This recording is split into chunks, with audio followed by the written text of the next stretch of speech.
So good morning and welcome to the Food and Drink Summit. We're with Brid O'Connell, CEO of Guaranteed Irish, and a very warm welcome to you, Brid. How are you this morning? I'm very well. Thank you, Colin, for having me. Delighted to be part of this campaign. So yeah, looking forward to it. Brilliant. So Brid, tell us a bit about yourself and your background, please. So I'm the CEO of Guaranteed Irish, which is the national symbol for trust in business. We are available to all businesses based in Ireland who support jobs and who support the communities in which they're based, give back to the communities and engage meaningfully with them, and support Provenance. So very important that our company members are actually giving back to the economy and paying their taxes in the Republic of Ireland and helping Ireland and grow as an economy, but also making Ireland a great place in which to work and invest. So it's all about showcasing and creating that platform for Ireland and for Irish businesses. Absolutely brilliant. And tell me, so what do you actually do for the membership of the organisation? Well, Guaranteed Irish is a very trusted and I suppose the longest serving business mark out there in Ireland, in the Republic. It's, as I said earlier, the national symbol for trust in business, but it also recognises and promotes businesses who have a huge push towards quality and, you know, giving back to the community. So our job first and foremost is to protect the mark. Only our weakest member reduces the value of the mark, so that's really important. So our appraisal for businesses who want to apply to be a member is really stringent, and that's the first and foremost thing we do. So it's about making sure that we protect and promote that mark. And then once you are lucky enough to achieve that mark for your business, the key thing is to promote it. So in the last 3 or 4 years, Guaranteed Irish has reinvented itself. It has really gone very, very quiet and become really old and stale, really, if we're honest. And our job 4 years ago was to rebrand, reposition, and make it, flip it around. Instead of looking internally, look globally, so that we could promote and position Ireland as a great place to work globally, and to give a voice to all businesses based in Ireland, not just indigenous, but the multinationals as well. So all businesses have a voice around our table. And most importantly, our job is to market and help them network with each other. So they network to do business with each other, and lots of businesses are done between Guaranteed Irish members themselves. But also in terms of PR, marketing, digital media, all of that kind of stuff is carried out by us. So we run a little mini newsroom, and we get the information out about our members to the media, to platforms such as this, and across all print, digital, TV, radio, and we have running campaigns through radio, TV, across all the digital platforms constantly in relation to our members. So it's making an awareness both from the B2C and the B2B market, B2B networking and engaging in introductions, and creating panels at events where people can speak, podcasts, webinars like this, but also on the B2C where people are just saying, hey, I recognize that G, the green G, I need to make sure I buy it if I want to do the right thing, which the conscious consumer is really aware of it. The next time I'm in the supermarket, I want to put something with that in my basket as opposed to something without that. And I suppose even in the construction industry or the pharmaceutical sector or the financial services, they're saying, you know, these guys are a part of Guaranteed Irish, they're doing the right thing by Ireland, I want to get behind them, I'm going to choose them over and above the guy who isn't. Brilliant. And so would you do a lot of media work around actually promoting yourselves as an organisation? Yeah, well, we tend to promote our members and their story and how they see the benefits of being a member of Guaranteed Irish rather than ourselves, because it's a very dull world if you're talking about yourself the whole time. There's nothing worse than those parties you go to where the guy is talking about himself the whole time. So it's more important to talk about our members and what they do. And I mean, they're all entrepreneurs. They're creating this amazing employment out in their communities. They're keeping those communities alive. They're putting life and enterprise into communities that might not otherwise survive without them. So we've companies like in the construction sector, we've Tegrill in County Kildare, the guys who make the slates for the houses, all our houses. And they employ hundreds of people in Athy in County Kildare. It's the biggest employer in Athy in County Kildare. They need that service. We've small food producers in Kerry, Cork, all over Ireland, and they're the small food producers. And you say, well, they're only employing 1 or 2, including themselves. And you'd say they're sending their kids to the local school. They're keeping that 3 teacher school open, that's really important for the community, that their kids are contributing through them, and they're contributing to the economy. They're buying their local, somebody might be doing deliveries for them. There's a part-time job in it for somebody. All those things are really important. And then we have the huge multinationals who are also members, and they're members because they're saying, look, we want to commit to Ireland. We want to really demonstrate that we're doing this, and we're going to help some of our communities that we're based in. We're also going to get involved and actually become part of the community. We want to embed ourselves in there. And it's this whole codependence between the big and the small, the indigenous and the multinational. That's our story. So Guaranteed Irish is a nice story, great story. It's 50 years old, it has to be told, but it's really all about the members. Brilliant. And it's good actually you've got a mix of indigenous, obviously, and as you say, the multinationals, because that can bring in actually a wealth of experience that some of the smaller companies could benefit from. Yeah, well, we actually found that was imperative in a modern world. If we're serious about being a global economy, we've got to be serious about giving everybody a voice. So it's not about minding your copybook anymore and protecting your own space. It's about there's room for everybody.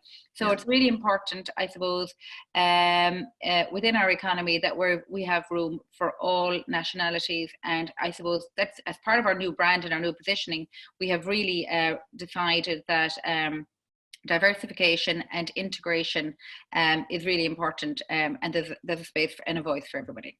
Super. So on that note, how do I become a member? So if you decide you want to become a member, you apply online, or you can pick up the phone, but online is far faster. You complete you're forwarded an application form. You complete an application form, which is all about the 3 pillars, so jobs, community and provenance. If you can answer the questions around that successfully, that application form with some due diligence is forwarded to our appraisals board. And appraisals board, in actual fact, are a dedicated team who go through a whole appraisals process, quite stringent in that area, and due diligence is done on your company. So if you're a guy who's chancing your arm trying to be a member, it'll be found out and you won't get through the system. And that's really about making sure that there's the positive and the right intent to become a member, to do the right thing. So Brilliant. Once you become a member and you pay your fee, you're in, and then you have to renew every 3 years to make sure that things haven't changed too much in the business. And more importantly, we start to really beat the drum about your business then and get you working and networking with all the other members and bring you into the family. So there's a real opportunity for people to thrive in that environment. So actually there's a lot of opportunities, as you say, to network within the group, as opposed to, well, not just opposed to, but outside the group too. Absolutely. So outside the group, I suppose it works very much as a differentiator. So the conscious consumer who says, look, I want to try and leave my money here in Ireland, he's going to strive for that. But for within the group, I've seen it myself, guys passing business cards, doing business with each other. That's our job, to make that happen and to facilitate it. Lots of times people say, look, I need to talk to somebody in such and such a business. Can you open doors for me? And of course we make the introduction. It's up to them to make the sale, but we certainly make the introduction. And that's the beauty of a nice tight network. So it's really important. Brilliant. And I know we're focusing on food and drink, but how many members have you got across the whole organisation? We've got almost 800 companies, which would include about 80,000 employees. So it's a fair size of a representation here in the Republic, and very important that I suppose they're across all sectors. Yeah, we certainly have a strong hold in food and drink, but it would be across all. We're very diverse, I suppose, is the word, in terms of all the members and sectors. And in terms of your own business, have you got competitors in the marketplace? Absolutely not. So Guaranteed Irish is 50 years old, and it started off as a campaign, believe it or not, just a simple campaign from the Irish Goods Council many, many moons ago. And one of the past chairpersons of Guaranteed Irish would be the famous GA commentator, Micheál Murray-Hertig, who is very much to the fore, an Irish legend in himself. And it's funny, Guaranteed Irish as a symbol has been described as iconic. And I suppose it was fortunate enough to have another iconic leader as their chairperson many moons ago. We have a very different board of directors now, very, very strong from all sectors, and business leaders and thought leaders in their own right, from right across the board, all volunteering their time very generously, no hidden agendas.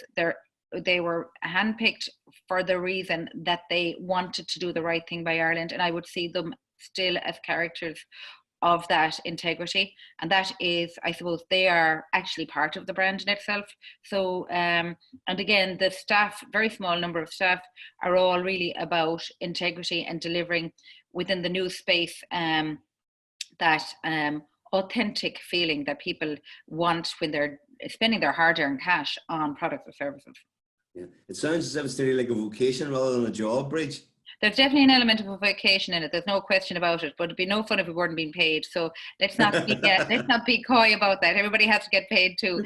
And actually, one of our values is about having, a company needs to create sustainable, good quality jobs. So we strive to do that ourselves and lead as we want others to follow. So it's very important that everybody is respected for their contribution, and that they are fairly rewarded. Very good. So, what are the biggest challenges Guaranteed Irish face? Well, as a not-for-profit, our biggest challenge always is money. So we try and use all the membership how it's funded is membership, and some sponsorship and events. Events obviously are knocked on the head at the moment, but they're being replaced obviously with webinars, etc., and online tools, which we're happy to embrace, and we do anyway. But in terms of membership being the funding piece is tricky because, we're very ambitious. We want to be on all the platforms, and yet you're thinking a not-for-profit, we really have very little to play with. So, and we do like to pass on all the savings we get in bulk from bulk buying to our members, and that's part of the charm, that they can afford to do things they couldn't normally do. But we bring them in on all the campaigns with us, and they with us help fund everything. And without them, we couldn't do it. So the challenge is always the not-for-profit is finance. That's the first thing. The second thing, I suppose, is getting the message out of the new Guaranteed Irish. And I'm very reluctant to use that word new, but it has changed dramatically. The brand is still Guaranteed Irish. The logo, the G that's so iconic, is still the same. But in actual fact, the meaning and the intent and the work that goes on behind the scenes and what it means to be Guaranteed Irish is totally different. It doesn't mean that your 100% product is made in Ireland. It means that your business is operating and trading and contributing to the Irish economy, supporting jobs and supporting communities. And it's always been about jobs, and it still remains its core focus. So it's about jobs, jobs, jobs, keep everybody in employment. And if everybody is in employment, everybody has a sense of purpose. If everybody has a sense of purpose, we have a much healthier well-being, and everybody is driving their own enterprise and keeping those communities in which that enterprise is based alive. And if we have that kind of circular economy, we have a healthy economy, and a healthy local economy is a healthy national economy. So it all makes sense. We just have to do it. I absolutely love the ethos. It's amazing. The work you're doing is really inspiring. It's brilliant. Tell me then, what are your greatest achievements so far? Well, our greatest achievement, I suppose, was the rebrand itself and getting the wonderful voluntary board of directors that I have to take on the job, because there's quite a bit of work and a commitment to it. It's also putting their brand, their personal brand, onto a brand and saying, we trust this brand is going to deliver for us. So there's a huge duty of care there for that. The other personal achievement within Guaranteed Irish, I suppose, is seeing the likes of big brands like SuperValu saying, we have a Musgrave Group saying, we really respect this brand and we're in wholeheartedly behind it. And they've just completely and utterly come on board, which has been brilliant. And then you see the smaller guys, or the small candle makers at home, and maybe jam or preserve maker at home, the guy who's selling the chutneys in the farmers market saying, I feel part of this. I feel just as important as the big guys. And they should do, because the whole strapline is altogether better. And we're only as good as our weakest link, and we're only as good as how much we can give back to the weaker guys. So it's really about helping everybody around. It's back to that circular economy. And I suppose with that thinking of the circular economy column, it's really important that we look at the sustainability piece. So we have a huge emphasis on green, environmental, sustainable. And if we can reduce or help our consumers out there to make the connection by shopping and supporting local, and by doing their business locally, they're actually reducing carbon miles, reducing carbon footprint, and they're actually being greener and kinder to the economy, to the environment. So they're supporting the economy, they're supporting their jobs, they're supporting their community, but they're also supporting the environment by making sure they're reducing travel miles as much as possible, from holiday making to going to restaurants to shopping local, even to doing your business as locally as possible in terms of the financial services. So let's think about that. And if we can get that into our minds, I just think every country needs to do this in their own local area. That was actually going to be my next question. You've stolen it. So provenance and sustainability are obviously key, and that's a key attribute that you want from your members as well. Well, it's a key, one of the 3 pillars on the application form is, as I said, jobs, community and provenance. So provenance is really important, but it's also a nod to sustainability. So if you really think about it and you are committed and you are shopping local, the reality is you're contributing in under that pillar as well. So it's about making those changes. So we want people off Amazon and we want them on to local Irish sites and do their retail shopping, do their book shopping, do their grocery shopping, their food market shopping locally as much as possible. And do you see that actually happening? I mean, my next question is going to be, what's the future for the Irish food and drink industry? But what's happening now before we get there? I think there's a huge change. There's what we call the conscious consumer now. And the conscious consumer is looking for a healthy, a lot of veganism out there. Whether that's a fad or not, I don't know. I'm not a vegan and I've a mild interest in it, but very little. And I know very little about it. I think there's huge interest in consumer has really changed the direction in which food consumption is changing. So it used to be it was the farmer back in the day, thousands of years ago, who was providing the food. Then the global giants took over and they really drove it. And we're stepping away from globalization. There's no question about it. It's really been consumer driven, and the consumer is very educated, very aware of what they want. And they're saying, look, I want to make a healthy choice. I want to make a sustainable choice. I want to make a green choice. I don't want unnecessary packaging. I don't want unnecessary colorants. I don't want food additives that are not healthy for my body. So all this change is coming. So, people are still eating junk. I think it's reducing. I do think the conscious consumer is going to have a huge effect. It's becoming very cool across all social media platforms where your influencers are. And I think the generation behind us, column, are saying, I'm making choices. I have a choice here. I'm not going to eat what I was reared on. I'm going to change my eating habits. So I think in terms of retail, and I think in terms of food and drink in particular, there's a real desire to eat clean, eat healthy, and eat local. And if that means knowing where their product is coming from, the provenance and the source, I think that's going to be a massive driving factor. And I think that's where Guaranteed Irish is going to score a lot of points, because people say, I know this has respect for provenance, and I know this product is taking cognizance of what I'm thinking. And I think that's going to be a big driving force. It's definitely happening. I mean, even myself, I know I'm looking at things and where they're from, etc. And funny, you'd spoken about veganism there, and I'd asked that very question to Aidan Murphy, Business Development Manager of Innovate Solutions. I said, is it a fad? And he reckons it's not a fad, but it'll probably be more like flexitarianism as opposed to actually pure veganism, which means that we'll reduce our meat intake and maybe take more plant-based dietary products in as well. Well, I'm not an expert, but I do think people are a lot more curious than they were, and they're not happy to accept anything.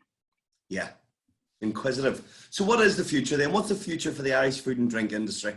Where are we going? Well, I really like the introduction of the more craft beers and the craft food industry and the artisanal suppliers. And I think it's really important that the big multiples who are out there continue to support them. I love what SuperValu have done with their Food Academy, where they create opportunities and gateways, if you like, to shelf space. And we have some other suppliers who are also doing that. And that's been brilliant, very generous, but also a brilliant mentoring program where people are learning from the experts, after all, who are doing it for generations and have huge experience in it, as to what works and what doesn't work in the retail space. So I think in terms of that, I think that's going to be very important, that they continue to do that. And I think there will be speciality shops as well. I also think it's going to be really important for food and drink that they start to be available online. A lot more people are shopping online. People are busier.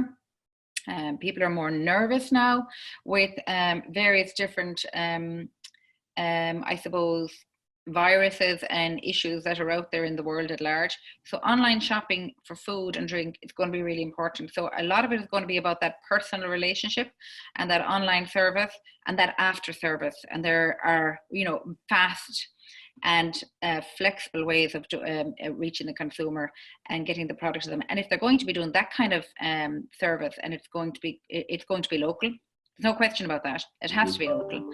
So I think there's going to be real opportunities for homegrown products in terms of getting to a new marketplace faster than they might have traditionally through the global chain. Yeah, this lockdown actually may have expedited that, where smaller businesses who didn't previously, have an online section might do that now. Absolutely. And what we're saying to people, particularly the smaller producers, get online. It's not difficult. You can do it on a Facebook page. You can do it on a very easy home designed website. And the big thing is you can do it off your phone. So there's no excuse now. You really have to go online. The idea of managing a business without being online and having an online access to your consumers is over. And this has forced everybody online, which I think is great. So we were all intended doing it, but we're all doing it now. And we've all become experts on Zoom and Skype and everything. So it's been great. But in terms of making it happen, and in terms of the food and drink, I think it's very much about clean, sustainable, local, and health conscious. Brilliant. And what's happening in terms of innovation? Any innovative? Yeah, some of your companies. Yeah, we've brilliant members. In terms of our members, I have to say, because I'm biased, of course, but I have to say innovation has been a key cornerstone for them. So if you look at the likes of Flahavan's Outlets, making porridge for decades in my grandparents' time. So it's so well established. But I suppose the old day of the pinhead porridge and pinhead oats is really a bit dated, but Flahavan have innovated with the flavored porridge, the pot porridge that you make in the microwave, all the different oats, the granolas, the bars. It's amazing. So I see companies like that being really clever, how they've repurposed themselves, how they've repackaged, how they've kept in line with what the market is looking for. Then I see the likes of companies coming through, like some of the cheeses, how they've managed to I suppose configure their product offering from party packs to, associated with the gift packs, very strong. And there's just so many variations in terms of the food and the food market and what people are looking for. So a few years ago, everybody was looking for convenience. Everything that was in a packet that was good to go and stick it in the oven is great. Now we're all staying at home. People want raw food so they can bake and experiment and spend quality time with the family doing that. And they're really feeling rewarded. Now, I am not good in the kitchen, I have to admit. But I've heard from people who are they're really enjoying the time at home, cooking, baking, etc. So I think that's been really wholesome and very good quality family time. And I think food producers who want to sell to consumers must listen to what the consumer wants, and the consumer changes depending on their situation, and we have to adjust and move with that. And I think the guys in Guaranteed Irish, I would have to say, are not just innovative, but they're also agile, and they can adapt very quickly.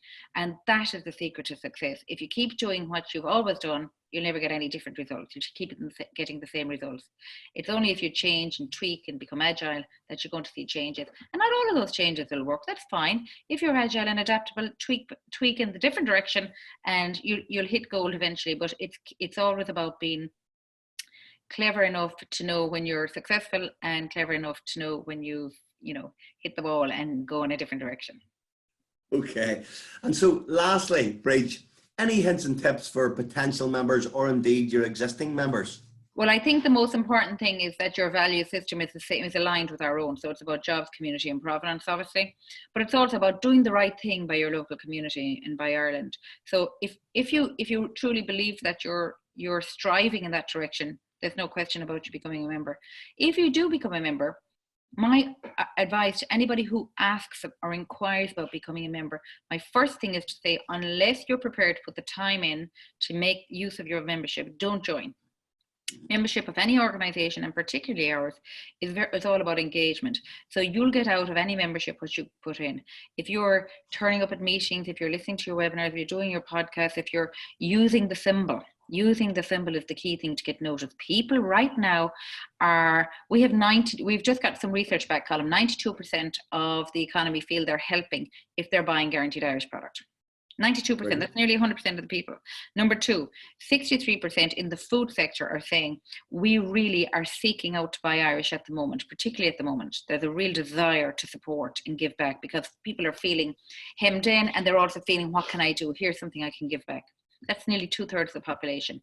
And 53% are saying, in particularly, they're looking for the G on the pack. So if you have a product and you're not putting a G on it, and you are a member, isn't that rather foolish? You're wasting your time. Yeah, let's be really active about it, make the most out of it, and get people to notice. You know, we have great members who are put it on the side of their cars and everything, which is brilliant.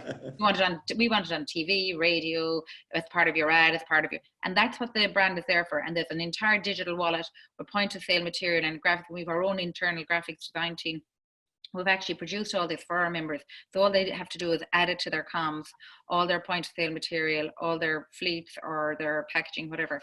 So, and across digital and everything. So there's no excuse not to use it. The big thing is to engage and use it and stand out from the crowd and your competitors and make sure that people are saying, hey, they're Guaranteed Irish. We want to support them. Let's do the right thing. Well, Brid, I have to say, your passion absolutely shines through. And that has been amazing. And the work that you're doing with Guaranteed Irish is absolutely superb. So really well done. And thank you very much for contributing today. It's my pleasure, Colin. The work is a teamwork now. It's certainly not individual.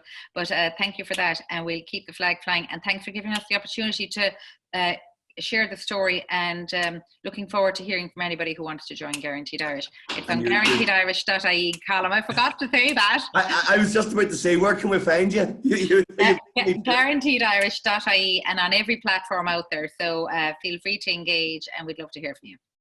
And Brid, your humility is absolutely amazing. Well done. Thanks very much. Oh, thanks, Colin. Thank you.